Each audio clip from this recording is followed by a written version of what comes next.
Lectura del Santo Evangelio según San Mateo, capítulo 25, versículos 1 al 13. En aquel tiempo, dijo Jesús a sus discípulos esta parábola.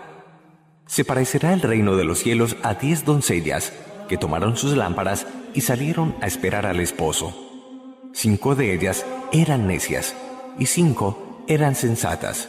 Las necias, al tomar las lámparas, se dejaron el aceite. En cambio, las sensatas llevaron alcuzas de aceite con las lámparas. El esposo tardaba. Les entró sueño a todas y se durmieron. A medianoche se oyó una voz: que llega el esposo, salgan a recibirlo. Entonces se despertaron todas aquellas doncellas y se pusieron a preparar sus lámparas. Y las necias dijeron a las sensatas: dennos un poco de aceite, que se nos apagan las lámparas.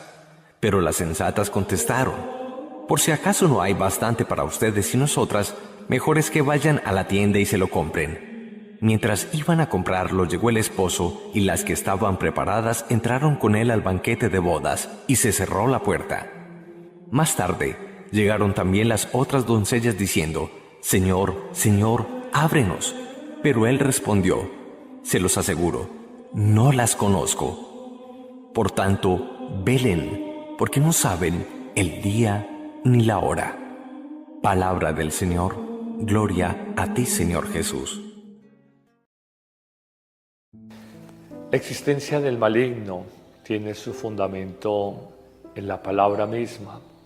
Reconocemos desde el primer libro, el Génesis, la existencia de Luzbel, y se habla en ese lenguaje simbólico, pero no por ello menos verdadero, tan propio del hombre bíblico, del hombre oriental, cómo hay esa batalla entre bien y mal, y cómo hay ese deseo de querer ser más grandes que el mismo Dios.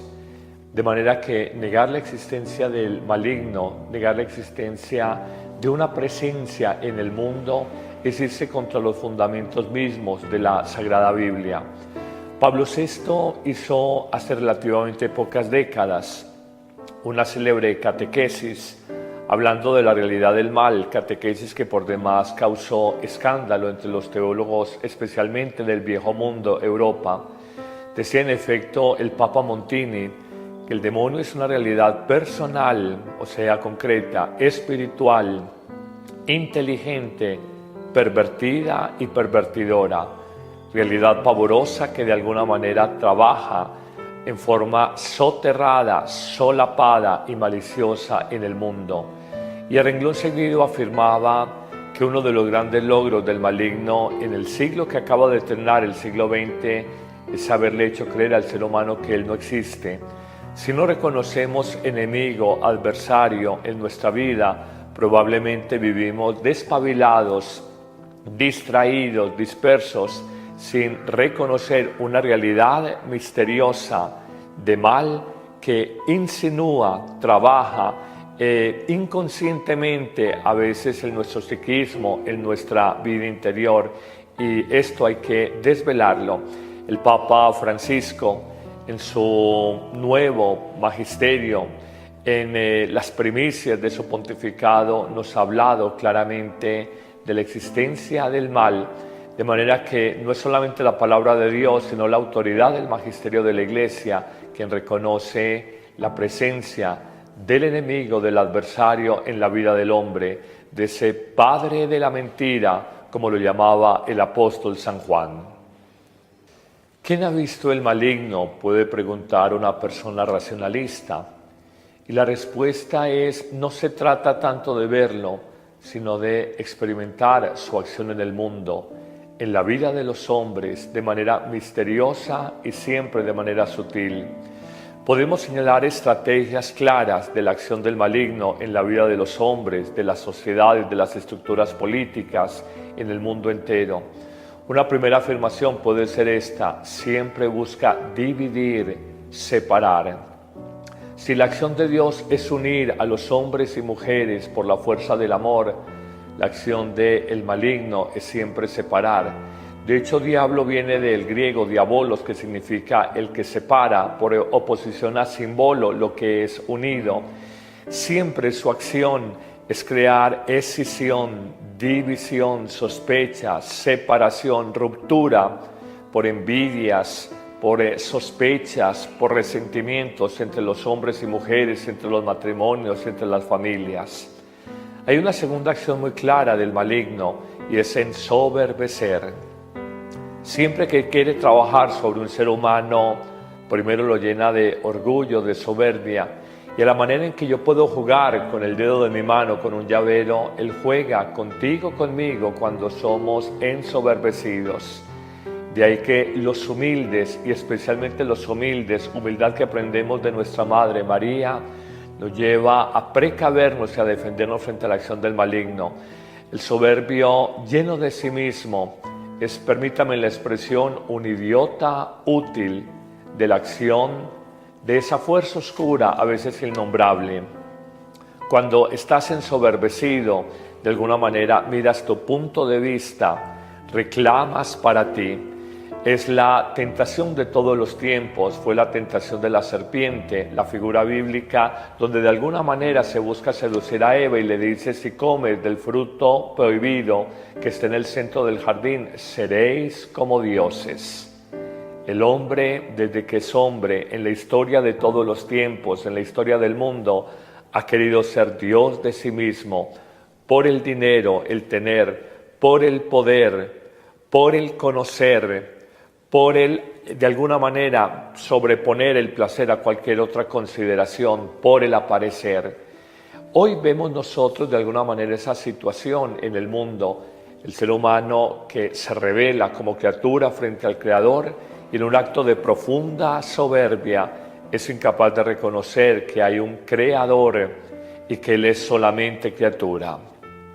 Habría una tercera acción del maligno, más allá de dividir y de ensoberbecer, mentir.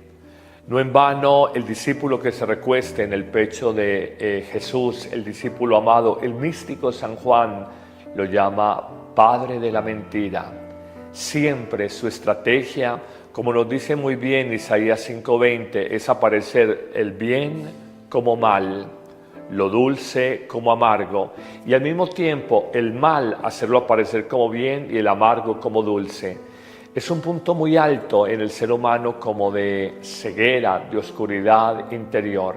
Siempre, siempre, donde hay mentira está la acción del maligno, donde hay la verdad está Jesucristo. De hecho, Él se presenta como la verdad que es capaz de hacernos libres. Hablemos de una cuarta estrategia del maligno y es desesperanzar. Una persona a veces vive estados de tristeza, de desánimo, de baja moral, donde dice: no voy a ser capaz de salir adelante, no puedo con esta adicción al licor, no puedo frente a esta situación de adulterio, no puedo frente a esta realidad de pecado personal.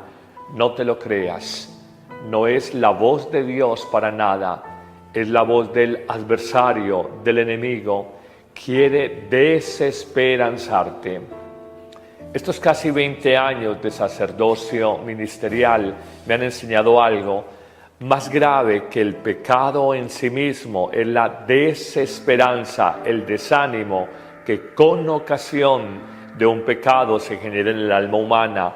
A veces la incapacidad de decir: no puedo con el problema del licor, luché, un año tuve abstinencia, volví a caer, y crea en mí tal situación de desesperanza que quiero como beber el licor que no bebí en el año anterior, quiero beberlo en una semana.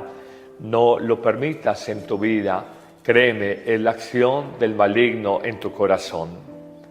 Hablemos de otra situación que se da dentro de la acción del maligno en la vida de los hombres, es sugestionar. Parece increíble que una mujer de la estatura moral y de la estatura espiritual como la beata Madre Teresa de Calcuta haya tenido una tentación tan fuerte en los últimos años de su vida, según lo revelan las cartas inéditas, no conocidas o publicadas póstumamente, esto es, después de su muerte, donde ella asegura a su confesor y director espiritual que sintió durante varios años, especialmente en la etapa final de su vida, sintió un profundo desánimo y que se sentía como que su obra de caridad había sido inocua. Era una sugestión de su psiquismo, donde pensaba que no había valido la pena toda su obra de caridad, por demás reconocida con importantes premios internacionales, su obra con las misioneras de la caridad, su obra con los pobres, más pobres del mundo. El maligno sugestiona, trabaja en tu mente, en tu psiquismo, y busca apartarte del plan de Dios, del designio de Dios, de la misión de Dios para tu vida. Hablaríamos de una sexta estrategia del maligno y es acusar. Se le dice el fiscal, el acusador. No sé si te das cuenta de algo en palabras de otro santo, José María Escrivá de Balaguer y Albaz. Él decía: el maligno te quita la vergüenza para pecar, pero te devuelve la vergüenza para confesar el pecado. Te acusa y te dice: eres un miserable, eres un impuro, eres una persona codiciosa, eres un mediocre, eres un cómodo. Permanentemente te está señalando, te está enrostrando de alguna manera tu pecado personal, no para que haya un arrepentimiento, sino para desanimarte y en último término para que no puedas salir de la situación que estás viviendo. Parece increíble, pero cuando tratamos de detallar todas estas situaciones, identificamos claras estrategias del maligno a la hora de trabajar sobre la vida concreta de los hombres. Hablaríamos de una séptima y última estrategia, sin ser las únicas ni mucho menos, y es la de enceguecer, perder la capacidad de discernimiento. Cuando una persona dice, no sé, perdí mi camino en la vida por ignorancia o porque había un estado de ofuscamiento, de oscurecimiento de su conciencia, que ella no tenía clara conciencia, permítame la redundancia, de su pecado personal. Es muy común en la práctica de nosotros los sacerdotes escuchar expresiones de los penitentes: Padre, 20 años estuve como ciego, yo no sabía lo que hacía, yo no tenía tanta y tan clara conciencia del mal que hacía, de cómo hice sufrir a una esposa con mi adulterio, de cómo lo oí muchas veces ayudando en la cárcel de Bellavista. Padre, yo sabía que matar era malo, pero no sabía que era tan malo ni que generé tanto dolor en tantas familias. Ahora que ha llegado luz a mi alma, salgo como de esa ceguera y veo con claridad todo el dolor que causé. Recordamos la expresión de Cristo en la cruz: perdónales porque no saben lo que hacen. Ese no saber lo que hacía la turba que gritaba la crucifixión del Hijo de Dios es ignorancia. Y esa ignorancia, en último término, es ceguera, ceguera del corazón, acción del maligno. Nos presenta Jesús, el gran maestro de la parábola, una historia sencilla de unas mujeres doncellas, unas sensatas, que con la lámpara llevaban la alcuza, un poco de reserva, una pequeña bodega de aceite para mantener encendida la lámpara, y otras doncellas, 5 de ellas, que eran necias, no prudentes, y no habían guardado esa pequeña bodega o alcuza de aceite para que su lámpara se mantuviera encendida. Llega el novio, signo por excelencia de Cristo, que ha tardado en llegar. Unas tienen la luz encendida en la lámpara y pueden entrar al banquete nupcial, las otras no. Toda esta parábola, ciertamente con una alta carga simbólica, nos deja enseñanzas sustanciales para nuestra vida. La primera, estamos ante el caso de escoger entre dos caminos: la vida sensata o la vida necia. La vida necia, la de los placeres, la de la frivolidad, la de las vanidades, y luego encontró que allí no había la verdad suficiente ni la plenitud para una existencia humana vivida con honestidad. Por eso buscará la vida sensata, centrada solamente en Dios a través del misterio de su Hijo Jesucristo. Pudiéramos afirmar también que la lámpara de estas mujeres es en el fondo la lámpara de Dios, que debe de estar siempre encendida en nuestros corazones por la fe, que nos lleva a sobrenaturalizar muchas situaciones y circunstancias personales. La fe que nos lleva a reorientar de manera radical nuestra vida, a buscar asumir la existencia como un proyecto de servicio, de entrega a los demás, y no simplemente como lo que nos propone el mundo, vivir encerrados en nosotros y solo para nosotros mismos. Podríamos sacar 3 sencillas conclusiones muy luminosas para nuestra vida personal. La primera: quien no vive según lo que cree Cristo, termina por creer según cómo vive el mundo. En el fondo, si no vivimos según los valores de Jesús y por el contrario nos dejamos guiar por los valores del mundo, terminamos haciendo de la mundanidad, de las vanidades, nuestra profesión de fe personal. Creer que el dinero es la máxima de la vida, creer que el placer es la meta suprema del hombre, creer que vivir explotando a los demás o por lo menos sobre los otros es el gran paradigma de la existencia. Si no vivimos según lo que creemos, el Evangelio del amor y del servicio en Jesucristo, terminaremos asumiendo nuestra existencia de una manera distinta y creyendo eso que vivimos, el egoísmo, el pensar en nosotros. Una segunda gran conclusión de este Evangelio es: debemos de tener encendida la luz, la lámpara que acompaña nuestros pensamientos, nuestros deseos más profundos, nuestros sentidos que nos conectan con el mundo exterior, el ver, el escuchar, el hablar. Debemos finalmente mantener encendida la lámpara que ilumina nuestras acciones. Sabemos por el pasaje evangélico que el ojo es lámpara para el cuerpo, pero si ese ojo está dañado, ¿cuánta oscuridad habrá en nuestra vida?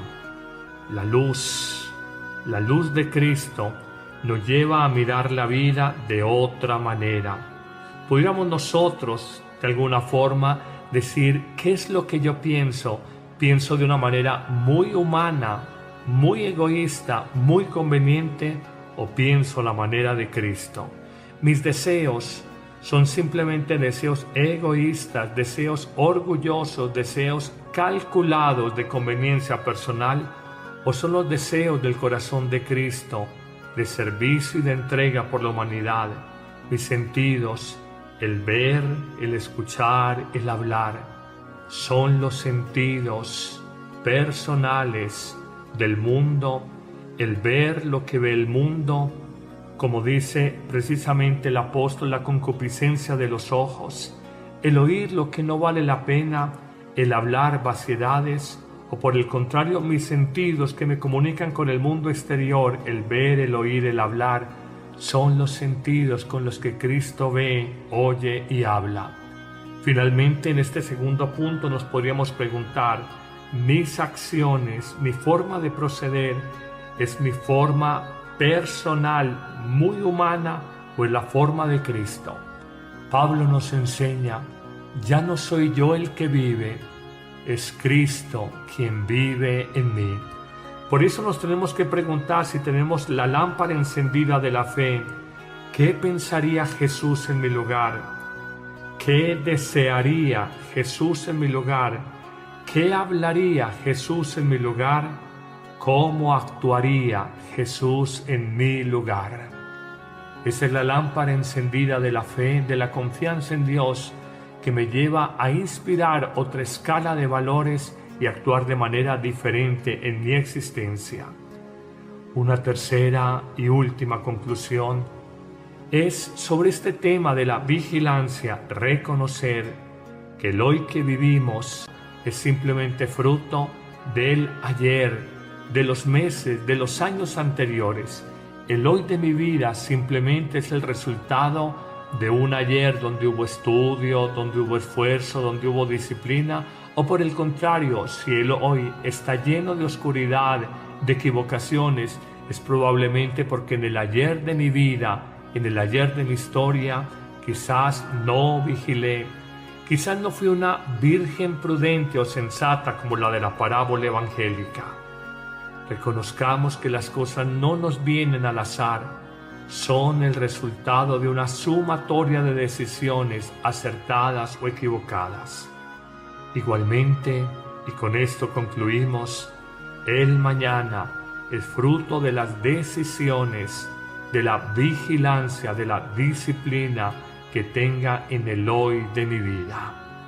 Tú decides, amigo, ser sensato con tu existencia, construir tu vida sobre roca, o por el contrario, tomar decisiones equivocadas de manera muy mundana y luego no te quejes de por qué tu vida terminó como ha terminado, por qué tu matrimonio terminó como ha terminado. Señor, dame la sabiduría, dame la sensatez para tomar decisiones adecuadas y estar vigilante sobre mi vida. Amén.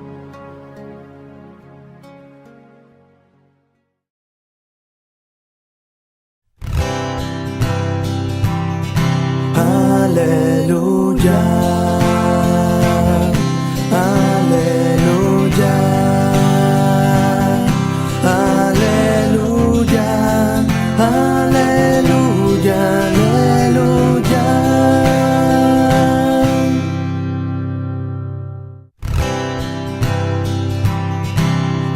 Aleluya, aleluya. Aleluya, aleluya, aleluya.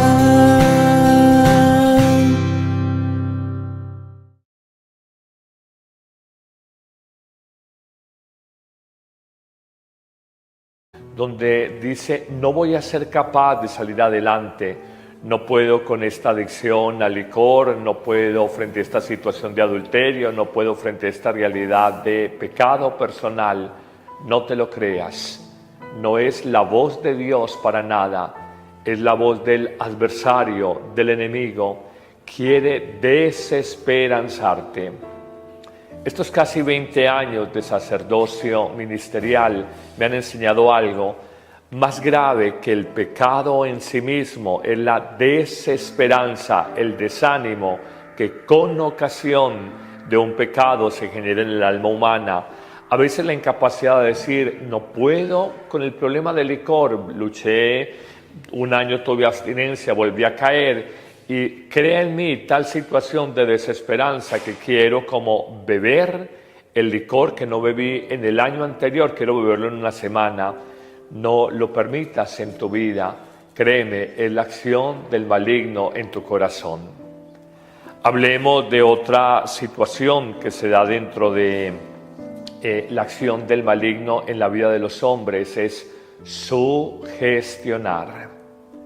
Parece increíble que una mujer de la estatura moral y de la estatura espiritual como la beata Madre Teresa de Calcuta haya tenido una tentación tan fuerte en los últimos años de su vida, según lo revelan las cartas inéditas, no conocidas o publicadas póstumamente, esto es, después de su muerte, donde ella asegura a su confesor y director espiritual que sintió durante varios años, especialmente en la etapa final de su vida, sintió un profundo desánimo y que se sentía como que su obra de caridad había sido inocua. Era una sugestión de su psiquismo, donde pensaba que no había valido la pena toda su obra de caridad, por demás reconocida con importantes premios internacionales, su obra con las misioneras de la caridad, su obra con los pobres, más pobres del mundo. El maligno sugestiona, trabaja en tu mente, en tu psiquismo, y busca apartarte del plan de Dios, del designio de Dios, de la misión de Dios para tu vida. Hablaríamos de una sexta estrategia del maligno y es acusar. Se le dice el fiscal, el acusador. No sé si te das cuenta de algo, en palabras de otro santo, José María Escrivá de Balaguer y Albaz, él decía, el maligno primero lo llena de orgullo, de soberbia, Y a la manera en que yo puedo jugar con el dedo de mi mano, con un llavero, Él juega contigo, conmigo, cuando somos ensoberbecidos. De ahí que los humildes, y especialmente los humildes, humildad que aprendemos de nuestra Madre María, nos lleva a precavernos y a defendernos frente a la acción del maligno. El soberbio, lleno de sí mismo, es, permítame la expresión, un idiota útil de la acción de esa fuerza oscura, a veces innombrable. Cuando estás ensoberbecido, de alguna manera miras tu punto de vista, reclamas para ti. Es la tentación de todos los tiempos, fue la tentación de la serpiente, la figura bíblica donde de alguna manera se busca seducir a Eva y le dice: si comes del fruto prohibido que está en el centro del jardín, seréis como dioses.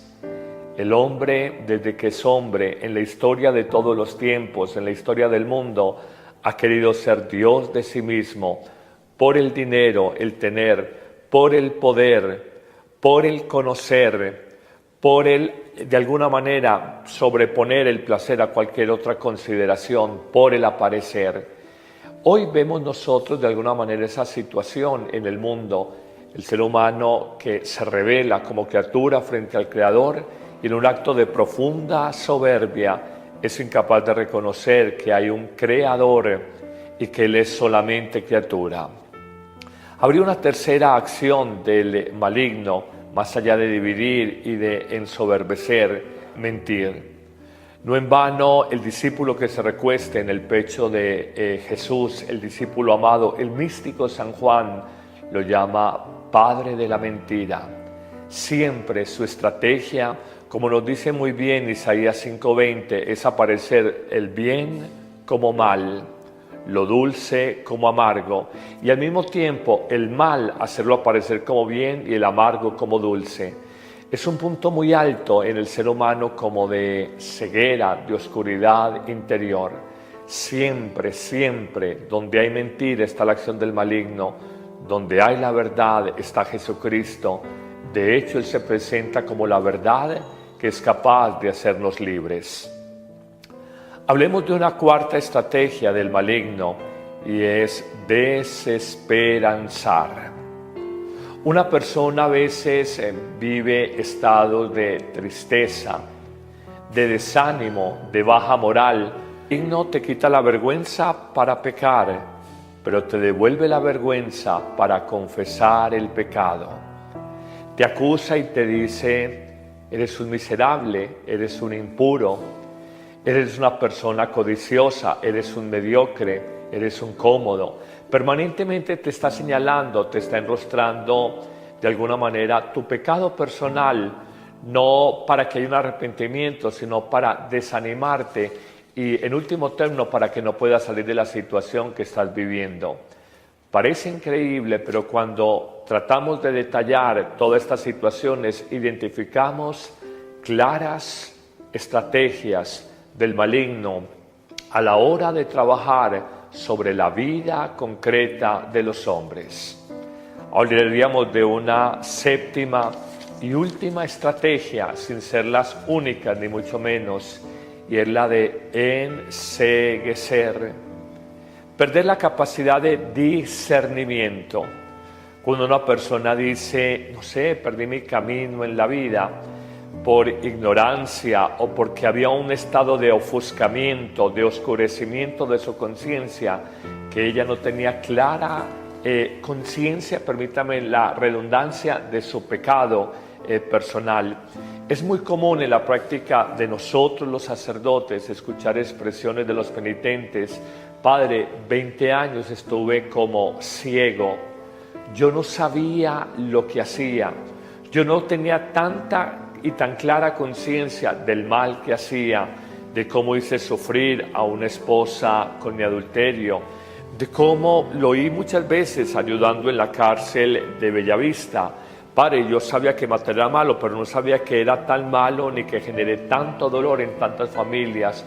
Ahora que ha llegado luz a mi alma, salgo como de esa ceguera y veo con claridad todo el dolor que causé. Recordamos la expresión de Cristo en la cruz: perdónales porque no saben lo que hacen. Ese no saber lo que hacía la turba que gritaba la crucifixión del Hijo de Dios es ignorancia. Y esa ignorancia, en último término, es ceguera. Ceguera del corazón, acción del maligno. Nos presenta Jesús, el gran maestro de la parábola, una historia sencilla de unas mujeres doncellas, unas sensatas, que con la lámpara llevaban la alcuza, un poco de reserva, una pequeña bodega de aceite para mantener encendida la lámpara.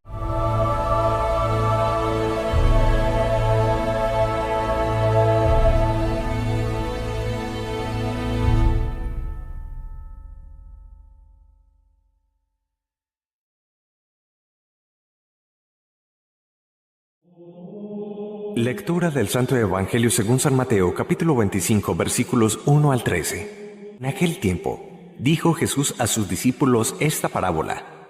Se parecerá el reino de los cielos a 10 doncellas que tomaron sus lámparas y salieron a esperar al esposo.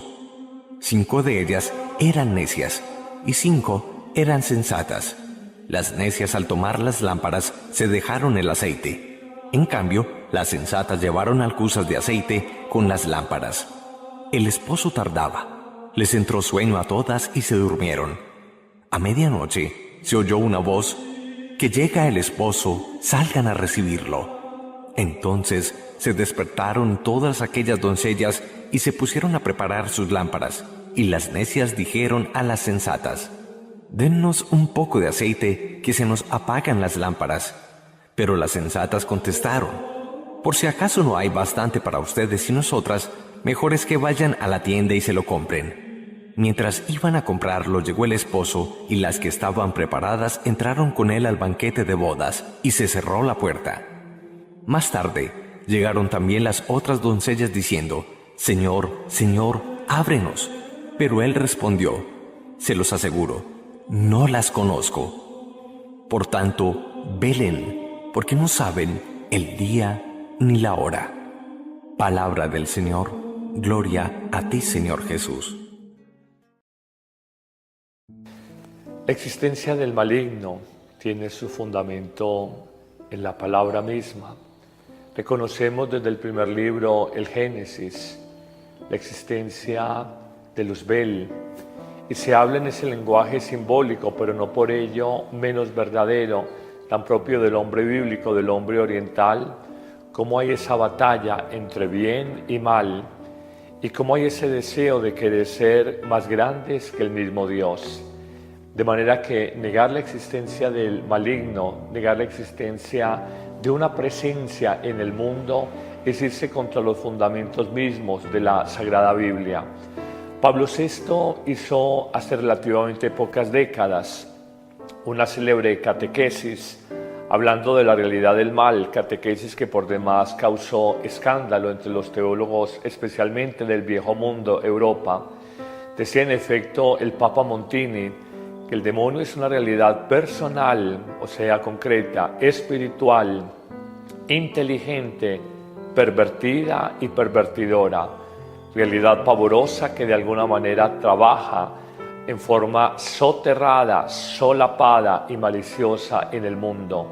Y a renglón seguido afirmaba que uno de los grandes logros del maligno en el siglo que acaba de terminar, el siglo XX, es haberle hecho creer al ser humano que él no existe.